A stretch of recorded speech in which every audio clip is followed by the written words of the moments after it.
అన్నారు. Yes, first question please. Producer గారికి. సరే సార్ సార్ చెప్పండి. దాదాపు 3 years తర్వాత వస్తున్న సినిమా అవునండి. ఇంత టైం తీసుకోవడానికి ఏంటండి రీజన్ ఏంటి?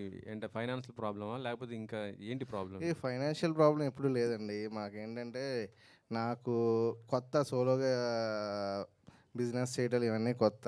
మనం ఏంటంటే బిజినెస్లో పేపర్ నమ్మాలని తెలియక మాట నమ్మి నేను కొన్ని పనులు చేశా. సో అది వికటిచ్చి కొద్దిగా డిలే అవ్వాల్సి వచ్చింది తప్పితే కంటెంట్ పరంగా అది ఎప్పుడు ప్రాబ్లం లేదండి.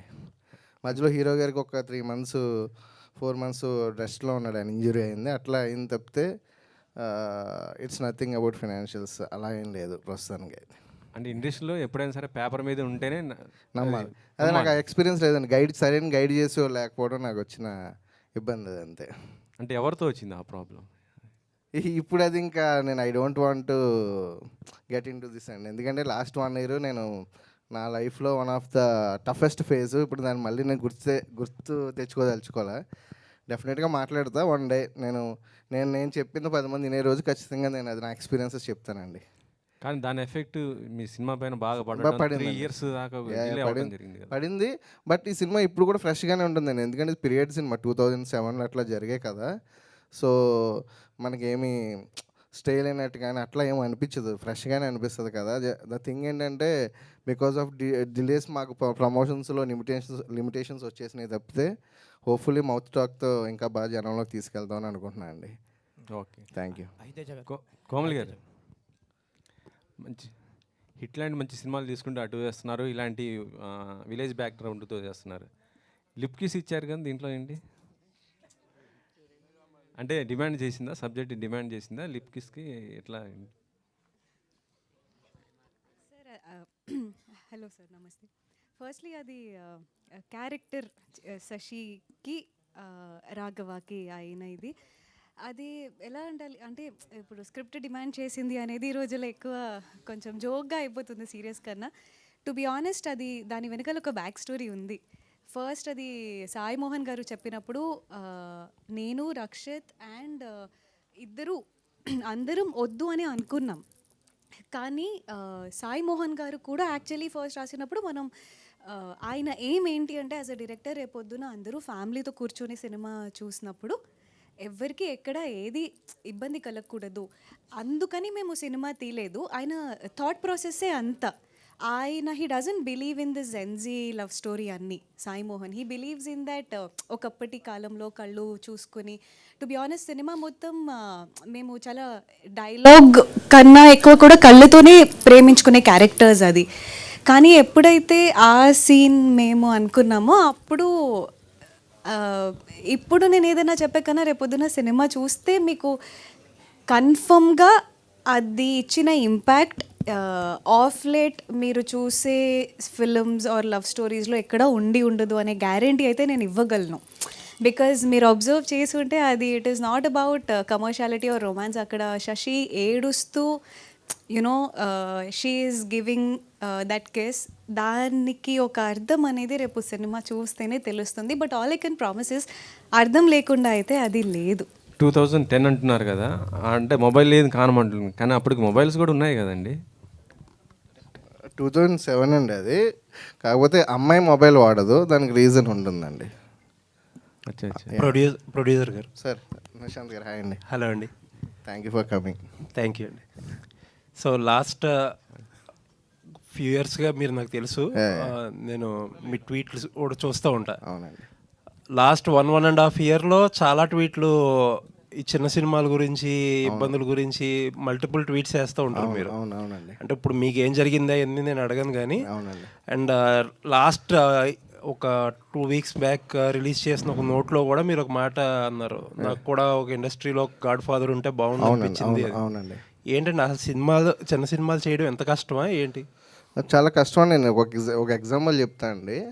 నేను మా సినిమాలో లవ్ స్టోరీ ఉన్న దీంట్లో యాక్షన్ పార్ట్ ఉంటుంది. నేను ఏమనుకున్నా అంటే యాక్షన్ పార్ట్ అంతా మన బడ్జెట్స్ అయ్యి చూసుకుని లాస్ట్లో షూట్ ప్లాన్ చేసుకుందాం అనుకున్నాం. అప్పుడు ఇండస్ట్రీ స్ట్రైక్ అయ్యి 30% హైక్ అయింది. 3 crores లోపు సినిమాలకి 10% హైక్ అన్నారు. సరే అని మేము యూనిట్ని అందరిని తీసుకెళ్ళి షార్ట్ పెడితే మాకు 30% ఇస్తే కానీ రావన్నారు. అప్పుడు చాంబరోళ్ళకి నేను 10 సార్లు ఫోన్ చేశాను అండి. అమ్మ షూటింగ్ ప్యాకప్ చేసుకుని వచ్చేసి నువ్వు చేయకపోయినా పర్లేదు అంటాడు. అదేంటి ఇప్పుడు నేను ట్రావెల్కి అప్ అండ్ డౌన్ నాకు 6 lakhs ఉంది, 7 lakhs అవుతుంది మా యూనిట్కి. సో నువ్వు క్యాన్సిల్ చేసుకుని వచ్చామంటావు. నాకు అది 1.5 per day ఎక్స్పెన్సెస్ అంటే 6 days అంటే 4 రోజులు షూట్ వస్తుంది ఆ డబ్బులతో. నువ్వు క్యాన్సిల్ చేసుకుని వచ్చామంటావు. అడిగితే ఫోన్లు ఎత్తరు. ట్రై చేసాం. మధ్యలో అలాగే ఒకసారి నాకు ఈ లాస్ట్ డిలే వల్ల ఒక ఇష్యూ అయినప్పుడు కూడా నా వెర్షన్ వినడానికి నాకు అక్కడ అపాయింట్మెంట్ ఉండేది కాదు.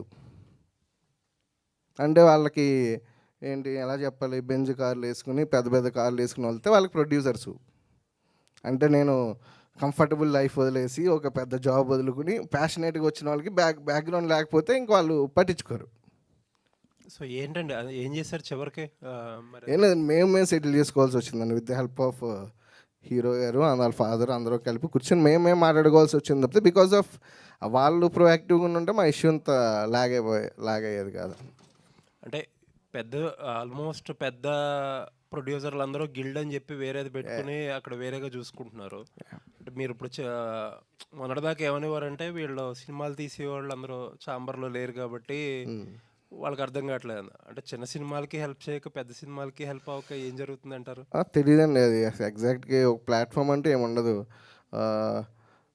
నేనైతే 2వ సినిమా వెబ్ సిరీస్ ఒకటి చేశా, బట్ మన వెర్షన్ కూడా వినడానికి ఏమి ఉండదండి అక్కడ. అంటే అట్లీస్ట్ ఇప్పుడైనా మారిందని అనుకుంటున్నా. సోషల్ మీడియా మన యాక్టివ్ అదే చిన్న సినిమా ప్రొడ్యూసర్స్ అని ఎస్కేఎన్ గారు అలా ప్రెస్ మీట్ పెట్టారు. అట్లీస్ట్ ఆ యంగ్ బ్యాచ్ అయినా కూడా ఈ చిన్న సినిమా చేసేవాళ్ళని అంటే ఒక ప్యాషన్తో వచ్చినప్పుడు మేము ఇక్కడ కమిట్ అయిపోయి ఉంటాం. అక్కడ జాబ్ వదిలేసుకుని వస్తే ఇక్కడ ఏదో సాధించాలనే వస్తాం. వచ్చినప్పుడు ఇండస్ట్రీ ఇవన్నీ అంటారు కదా, ఓన్లీ టికెట్ రేట్స్ కోసమే మీటింగులు జరుగుతున్నాయండి ఇక్కడ. అంటే టికెట్ రేట్స్ ఒకటే ఇష్యూ కాదని నా ఫీలింగ్. పెద్ద సినిమాకి ఒకే లొకేషన్ ఒకటే కాస్ట్, చిన్న సినిమాకి అదే కాస్ట్. మీరు చిన్న సినిమాకి అట్లీస్ట్ ప్రొడక్షన్ కాస్ట్లో ఏమైనా తగ్గించేటట్టు అటువంటి ఏమైనా తీసుకొస్తే నలుగురు బతుకుతారండి. ఎందుకంటే పబ్లిసిటీ కాస్ట్ పెద్ద సినిమాకి ఒకటే, చిన్న సినిమాకి ఒకటే, ప్రతి ఒక్కరు ఛార్జ్ చేసేది ఒకటే. అది మాట్లాడట్లా టికెట్ రేట్లు. అంటే ఇప్పుడు వాళ్ళకి హీరో ఉన్నారు కాబట్టి వాళ్ళు ఎంత బడ్జెట్ అయినా పెట్టి తీసుకోగలుగుతారు. మాకు హీరో ఉన్నారు కొత్త వాళ్ళకి మాకు అట్లీస్ట్ ఎంతో కొంత ఉండాలి కదండి. సో ఆ వెర్షన్ వినడానికి కూడా మాకు ఆ ఛాన్స్ లేదు, ఎప్పుడు స్కోప్ లేదు. మీ ఫోన్ లిఫ్ట్ చేయండి. ఎవరు, చాంబరా ప్రొడ్యూసర్ కౌన్సిలా? అది ఇప్పుడు వద్దండి. అంటే మీ కేసు ప్రొడ్యూసర్ కౌన్సిల్కి వచ్చింది కదా, మీరు చాంబర్ మీద ఆరోపణలు చేస్తున్నారు. నేను చాంబర్ అనట్లేదండి. నేను అదే చాంబర్ కింద అన్నీ వస్తాయి కదండి. సో దాంట్లో అంటే నేను అసోసియేషన్ కూడా ఏమి అనట్లే. అక్కడ ఉన్న పొజిషన్లో ఉన్న పర్టికులర్ పర్సన్ చిన్నవాళ్ళు కూడా టైం ఇస్తే బాగుంటుంది అనేది వెర్షన్ అండి. ఆయన కూడా అంటలా. సో వాళ్ళ వే ఆఫ్ వర్కింగ్ స్టైల్ అది అయ్యి ఉండొచ్చు కానీ బట్ అందరికి వినడానికే కదండి అక్కడ ఉన్నది. ఆల్ ది బెస్ట్ అండి. Thank you sir. Thank you. అయితే జగన్ చెప్పాయి.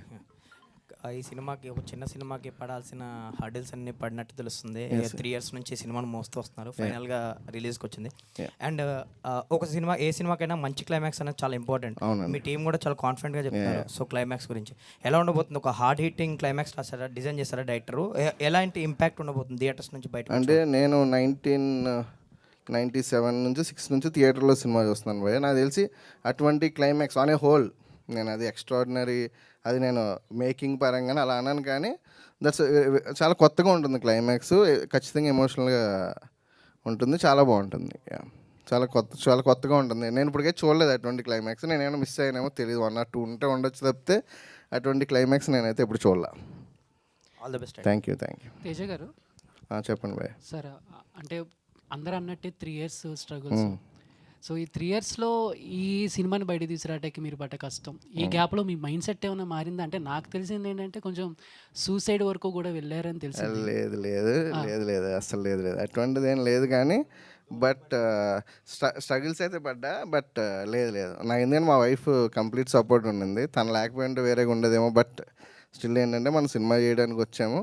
సో తను షీఈ్ ద సపోర్ట్ మన. నాకు అటువంటి ఆలోచన అయితే రాలేదు. బట్ సినిమాని ఎలా బయటకు తీసుకురావాలనే తపన పడ్డా అంతే. సో ఈ టైం పీరియడ్లో ఏమన్నా మీ మైండ్ సెట్ మారిందా సినిమాల మీద?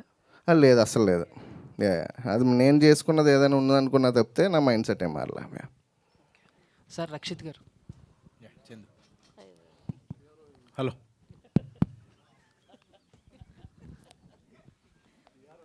సో అందరూ క్లైమాక్స్ గురించి చాలా గట్టిగా మాట్లాడుతున్నారు. సో అంటే ఇప్పుడు క్లైమాక్స్ గురించి అందరూ చాలా గట్టిగా మాట్లాడుతున్నారు. సో ఇప్పుడు చూడండి క్లైమాక్స్ ఉండబోతుందని. సో ఏంటి ఆ కాన్ఫిడెన్స్ ఏంటి? ఎలాంటి క్లైమాక్స్ ఉండబోతుంది? చెప్తారని కాదు, సినిమా చూడాలి కదా, అది దానికి అదొకే, అదే చెప్పింది. అదొకే. బట్ ఎంతవరకు కాన్ఫిడెన్స్గా ఉన్నారు మీరు? 100% కాన్ఫిడెన్స్. అంటే మంచి క్లైమాక్స్, ఎప్పుడు చూడని క్లైమాక్స్లు ఏముంటాయి నువ్వు చెప్పు చందు, ఎప్పుడు చూడని క్లైమాక్స్లు ఏముంటాయి? అంటే హీరోలు ఇద్దరు చచ్చిపోతారేమో అని.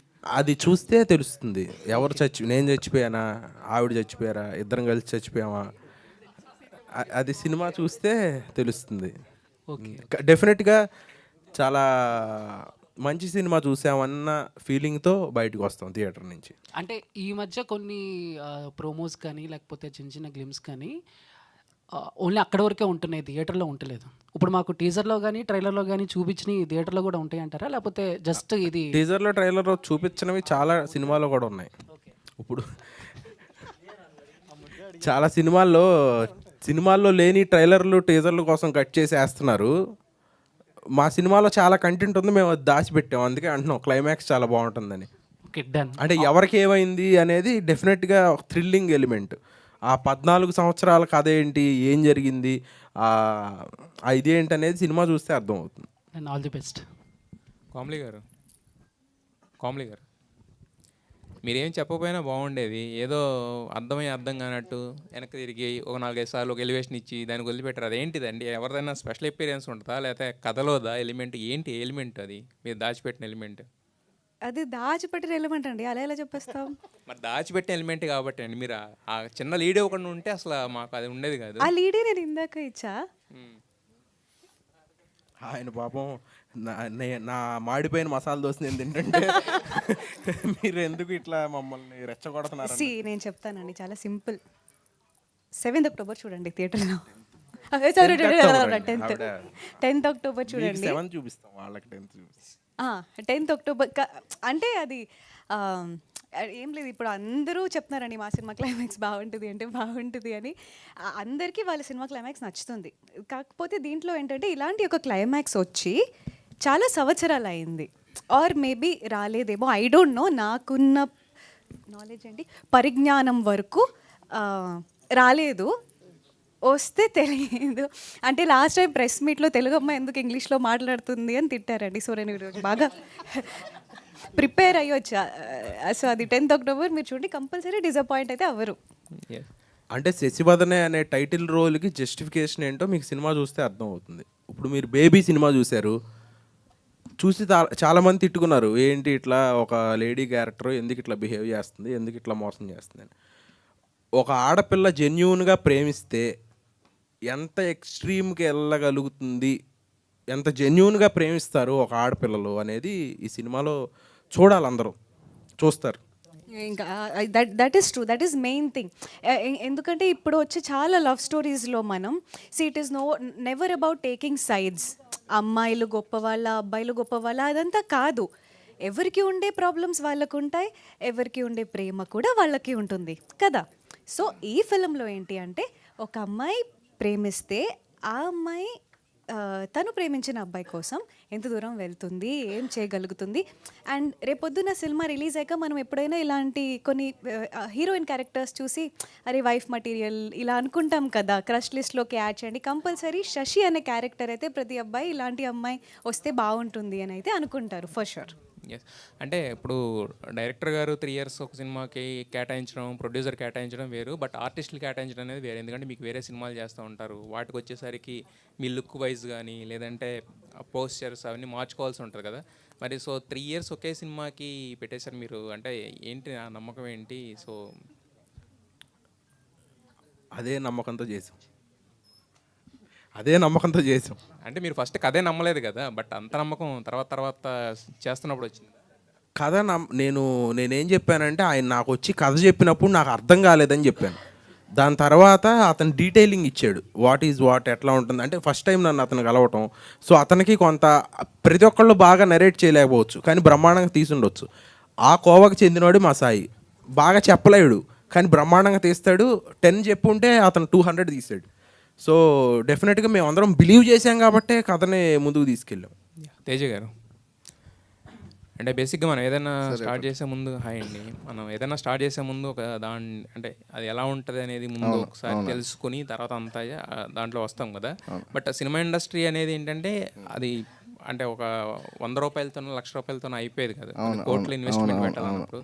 సో మరి మీరు జస్ట్ నోటి మాటతోనే అయిపోయింది, అందుకే ఇంత ప్రాబ్లం అయింది అన్నారు కదా. అవును. సో మరి అసలు అంటే నమ్ముతాం కదండి, ట్రావెల్ చేసిన వాళ్ళు మనతో ట్రావెల్ చేసిన వాళ్ళు నమ్ముతాము. సో ఇంకా అదే ఇంకా ఫ్రెండ్షిప్లో చేయకూడదని చేశాను నేను, అంతే. అయితే డైరెక్టర్ ఏమో కొత్త డైరెక్టర్. అవునండి. ఇందాక చెప్పినట్టు ఆయన అంటే చెప్పింది అంటే సరిగా చెప్పలేదు కానీ, బట్ కాకపోతే ఏంటంటే తీసి చూపిస్తారు అనేది ఒక కాన్ఫిడెన్స్ ఉంది కదా. సో మరి అంటే ఒక కొత్త ప్రొడ్యూసర్ కింద వచ్చినప్పుడు, ఒక కొత్త డైరెక్టర్ వచ్చి ఇలా కథ చెప్పినప్పుడు అంటే ఏం మీకు అంటే చిన్న సినిమా చేసినప్పుడు ఒక వరల్డ్ బిల్డింగ్ కూడా కావాల్సి వస్తుందండి. ఇప్పుడు ఏ సినిమాకైనా సరే ఒక వరల్డ్లో చెప్పాల్సిన ట్రెండ్ నడుస్తుంది కథల్లో ఇప్పుడు.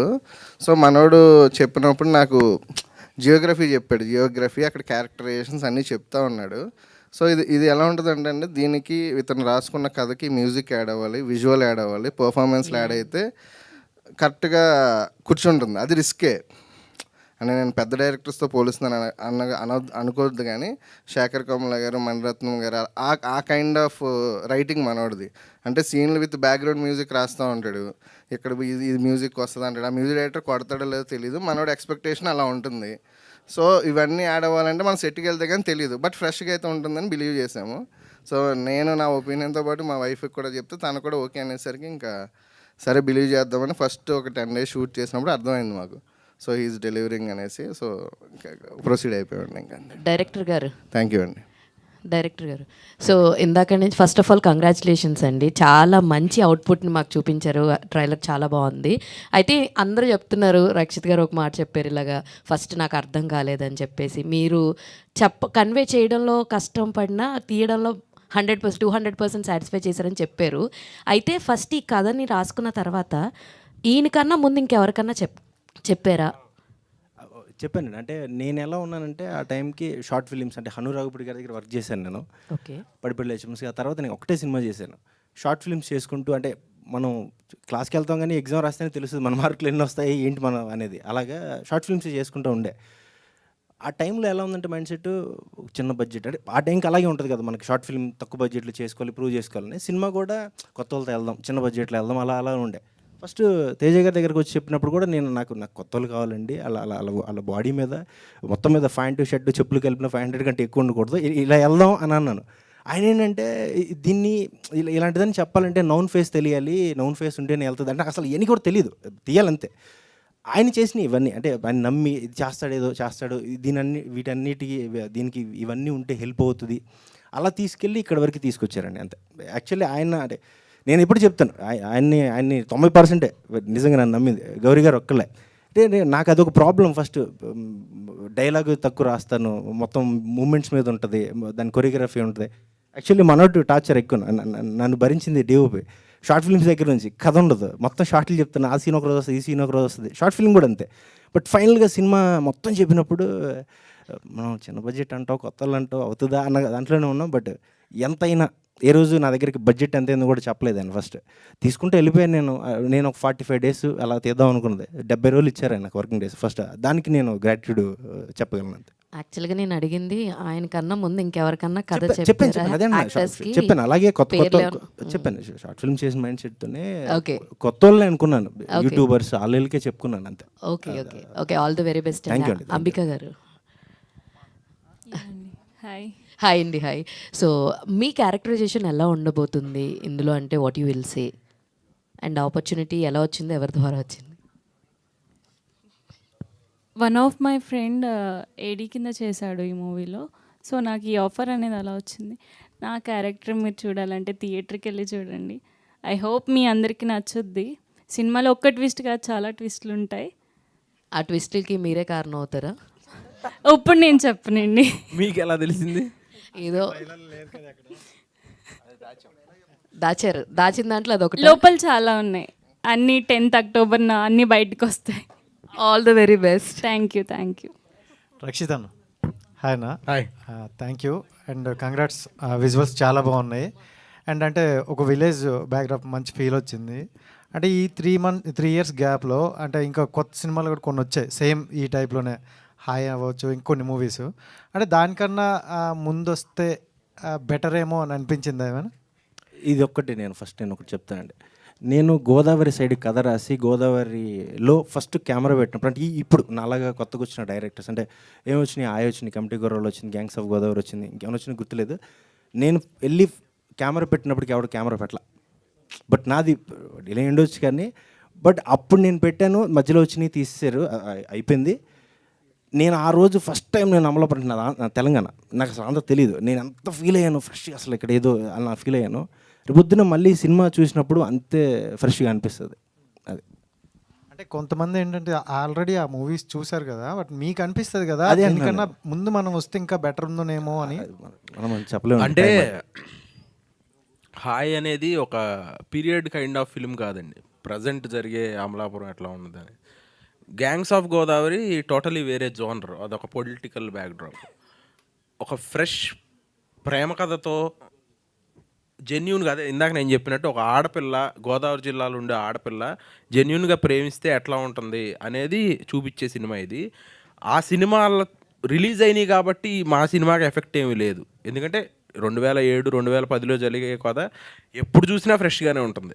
సో డెఫినెట్గా ఆ ఇంపాక్ట్ ఏమి ఉండదు ఈ సినిమా మీద, బ్రహ్మాండంగా ఉంటుంది. అండ్ ఇప్పుడు ఏంటంటే ప్రమోషన్ చాలా ఇంపార్టెంట్ అవుతుంది, అండ్ సోషల్ మీడియా ఎక్కువ అయిన తర్వాత సో ఎంతవరకు మీరు ప్రమోషన్ విషయంలో టీం అంతా ఎంత దీనిగా ఉన్నారు, కమిటెడ్గా?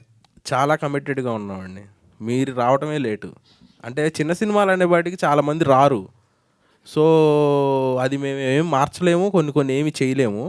సో డెఫినెట్గా మేమందరం రెడీగా ఉన్నాం ప్రమోషన్స్కి, బాగా గట్టిగా తిరుగుతున్నాం, ముందు షోలు వేద్దాం అనుకుంటున్నాం. సో ఆ షోస్ రెస్పాన్స్ మాకు ముందే తెలుసు బాగుంటుందని, కాబట్టి మేము చాలా కాన్ఫిడెంట్గా ఉన్నాం. హీరోయిన్ గారు, కోమలి గారు అంటే పేరే పెట్టాలా? సో అంటే ఇండస్ట్రీ తెలుగు అమ్మాయిలు రావాలి అని అంటున్నారు. లాస్ట్ టైం మీరు ఇంగ్లీష్లో మాట్లాడడం ఇప్పుడు నేర్చుకొని వచ్చారు, నిజంగా సూపర్. నేర్చుకుని రాలేదండి, ప్రిపేర్ అయ్యారా? కాన్షియస్గానే తెలుగు మాట్లాడుతున్నా. దెన్ ఓకే, అంటే ఎలాంటి ఫిలిమ్స్ వచ్చాయి, మీకు ఎలాంటి స్క్రిప్ట్ అప్రోచ్ అయ్యాయి? అంటే ఇది కొంచెం గ్యాప్ వచ్చింది కదా, ఈ గ్యాప్లో ఎలాంటివి వచ్చాయి? ఆనెస్ట్లీ స్పీకింగ్ హిట్ తర్వాత చాలా వరకు యాక్షన్ ఓరియంటెడ్ స్క్రిప్ట్స్ అనేవి రావడం జరిగింది, అండ్ అది నేను చాలా ఆలోచించి వద్దు అనుకుంటున్నాను. బికాజ్ నాకు అలా ఒక ఆ జోనర్కి స్టీరియో టైప్ అవ్వాలని లేదు. అండ్ అది కాకుండా ఐ బిలీవ్ నేను ఈ ఇయర్లో ఇది నా 3rd రిలీజ్ అండి. ఐ థింక్ ఇది నాకు ఒక చాలా పెద్ద అచీవ్మెంట్. ఇన్ని ఇయర్స్ నుంచి this to me is by for the best year for me. ఇండస్ట్రీలో నేను కెరియర్ స్టార్ట్ చేసినప్పటి నుంచి. సో టచ్ మీ నాట్ సిరీస్లో నేను ఒక 18-year-old స్కూల్ గర్ల్ చేశాను. హిట్లో వర్ష, కాప్ అది తెలుసు. ఇప్పుడు ఒక గోదావరి జిల్లా తెలుగు అమ్మాయి. సో టు మీ వర్సిటాలిటీ అనేది నాకు నా కెరియర్లో ఎక్కువ నేను ప్రయారిటీ ఇస్తున్నా వర్సిటాలిటీకి. సో అకార్డింగ్లీ నేను ఎక్కడికి వెళ్ళాలనుకుంటున్నానో, ఏం చేయాలనుకుంటున్నానో వాటికి ఏది సూట్ అవుతాయో చూసుకొని నేను సైన్ చేసుకుంటున్నా అంతే. I'm prioritising variety of characters over versatility, over number of films. ఇది ఇంగ్లీష్లో చెప్పా. సో రక్షిత్ గారు, హాయ్ అండి, దిస్ ఇస్ రాణి. మీరేమో కృష్ణా జిల్లా అబ్బాయి, ఇందులో గోదావరి స్లాంగ్ మొత్తం ఎలా మ్యాచ్ చేయగలిగారు, ఎంతవరకు? సో దానికోసం ఎలాంటి గ్రౌండ్ వర్క్ చేశారు? పెద్దగా ఏం కష్టపడలేదండి, ఈజీగానే అయింది. ఎందుకంటే పలాసా చేశాను నేను. అందరూ పలాసా చూసిన తర్వాత శ్రీకాకుళం అబ్బాయి అనుకున్నారు. So Srikakulam accent was more tough because 1978 స్లాంగ్లో. సో ఇది అంత ఇబ్బంది ఏమీ అవ్వలేదు, ఇట్ వాజ్ మోర్ దగ్గరగానే ఉండింది. కంప్లీట్గా ప్రీవియస్ ఫిల్మ్స్తో కంపేర్ చేస్తే ఇది యూనిక్గా ఉండబోతుందా అంటే ఏం చెప్తారు? నన్ను ఎప్పుడు ఇలా చూసుండ్రు. ఓకే, కోమలి గారు, నిజంగానే యాక్షన్ రోల్స్కి ఒక మార్క్గా ఉండిపోయారు. వర్ష కావచ్చు, వండర్ఫుల్ క్యారెక్టర్స్ అన్నీ చేశారు మీరు. శశివాదనలో కూడా ఏమైనా అంటే లాట్స్ ఆఫ్ ట్విస్ట్ ఉంటాయి అన్నారు కాబట్టి ఇందులో కూడా ఏమైనా అదేమైనా కొంచెం యాడ్ చేశారా? ఏం యాడ్ చేశాను? ఏమైనా యాక్షన్ సీక్వెన్స్ లాంటివి ఏమైనా అలా కూల్ అండ్ కామ్గానే కాకుండా? ఆ టాంజెంట్కి వెళ్ళకండి. మరి లంగావణి వేసుకొని ఫైటింగ్ చేస్తే అస్సలు బాగోదు స్క్రీన్ మీద. లేదు, ట్విస్ట్కి యాక్షన్కి సంబంధం లేదు. అంటే ఇవి ఎక్కడ ఏ ఏరియాలో షూట్ చేశారు అండ్ అక్కడ మీకున్న స్పెషల్ మూమెంట్స్ కానీ షూట్ చేసే టైంలో? మేము చేసింది అమలాపురం బెండమూరు లంక అనే విలేజ్లో. లేదు, నాకు యాక్చువల్గా గుర్తుంటుంది. ఎందుకంటే చాలా అంటే అందరూ మనుషులు ఎప్పుడు మంచి వాళ్ళే నేను అనుకుంటా, కానీ ఐ థింక్ ఒక మార్క్ ఎక్కువ మంచితనం ఆ బెల్ట్లో చాలా ఎక్కువ ఉంటుంది. మేము షూటింగ్ చేస్తున్నామని తెలిసిన తర్వాత వాళ్ళు మా ఏది లేదు, నార్మల్గా కొన్ని రూల్స్ ఏం లేకుండా రోజు ఏదో ఒక ఫుడ్ వస్తూనే ఉంటుంది. పర్టిక్యులర్లీ ఫుడ్, అది కాకుండా మీకు ఏం కావాలన్నా చెప్పండి. నాకైతే నేను షూటింగ్కి వచ్చానా, ఎవరో ఒకళ్ళ పెళ్ళికి వచ్చానా, వీళ్ళందరూ నాకు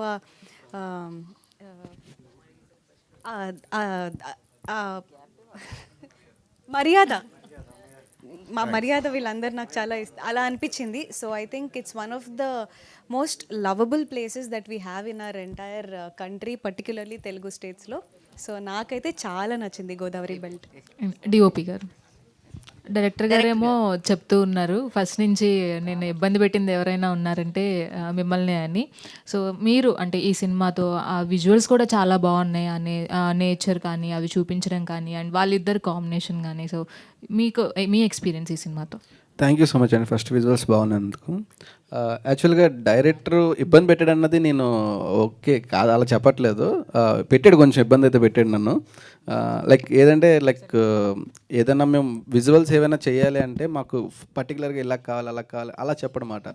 ఇది ఇలా కూల్గా బ్రిడ్జ్ రావాలి, అలా అలా వెళ్తూ ఉండాలి ఇలా చెప్తాడు. సో అది మాకు అలా అదే అర్థం చేసుకోవడం కొంచెం కష్టం అవుతుంది టెర్మినాలజీ పరంగా. ఫర్ ఎగ్జాంపుల్ డైరెక్టర్ మచ్చా నాకు ఇలాగా క్లోజ్ పెట్టు ఇలా ఇలా అడుగుతారు కదా, మావాడు అలా చెప్పండి నాకు ఇలా కూల్గా బ్రీజ్ ఏం వస్తూ ఉంటుంది మామ, ఇలా పెట్టి ఇక్కడి నుంచి బటర్ఫ్లై ఇలా వెళ్ళిపోతుంది అలా చెప్తాడు. సో అలాంటప్పుడు షార్ట్ కంపోజింగ్ కొంచెం డిఫికల్టే, బట్ మేమిద్దరం ఆ కాంబినేషన్లో ఉండేవాళ్ళం, ఇలా చేస్తే బాగుంటుంది. కానీ ఎప్పుడు కూడా నాకు ఈ షార్ట్ ఇలా కావాలి అని చెప్పిన తర్వాత ఒక 10 minutes నాకు టైం ఇచ్చేయని చెప్తే బయటికి వెళ్ళిపోతాడు.